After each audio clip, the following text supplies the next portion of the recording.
Dame was tough, but not as tough as Umar. But at the same time, sometimes you have behavioral and psychological challenges that black men refuse to overcome that cause them to have limited results in terms of maximizing their potential.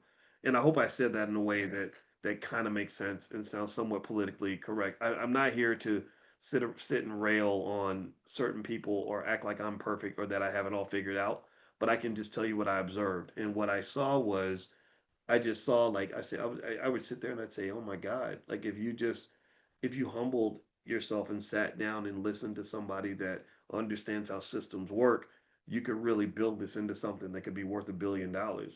But what can happen is that just you have these behavioral things that block wealth. I really believe that. Hip hop culture blocks black wealth at an amazing level. It is largely driven by the mass promotion of dysfunctional behavioral patterns, particularly amongst black males, that keeps them from really being the best that they can be.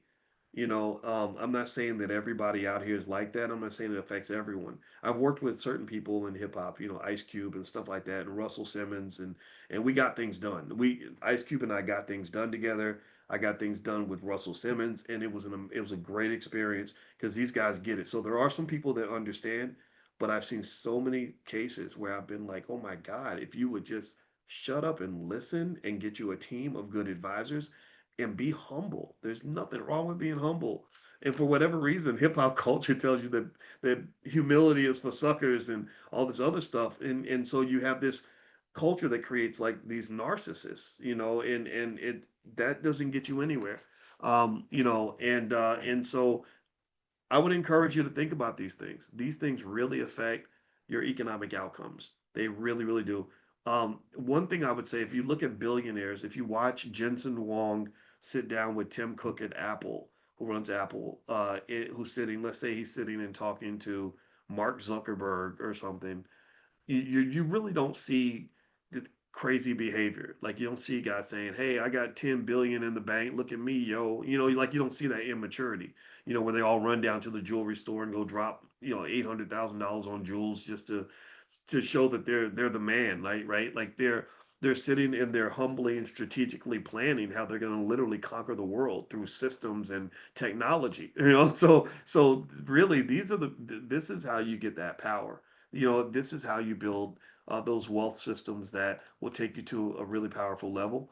Hip hop culture has done very little for black people in terms of producing positive outcomes, in my opinion. Next thing, legacy beats luxury every time.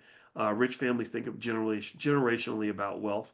So legacy is really an obsession, I find, for people that are able to really plan family wealth over a long period of time. And it really kind of requires a consciousness. It requires you to care about other people, right? So if you don't care about people, then you're not going to build much legacy because you're just going to say, well, I'm going to spend all my money before I die. So who cares what happens after I'm gone? And then also there it does require like a little bit of discipline. Like you have to have kind of an ability to understand delayed gratification. If you're sort of connected to this dopamine driven society that we have, where everything's all about how you feel right now in the moment, then wealth is not typically going to work out well for you. So this is where the disconnect must occur. Like disconnecting from social media can help a lot too, or not taking it too seriously because social media is heavily built on manipulating your dopamine levels, all for the sake of corporate profit. And there are some people running around here that really are like addicts. It's kind of crazy. All right.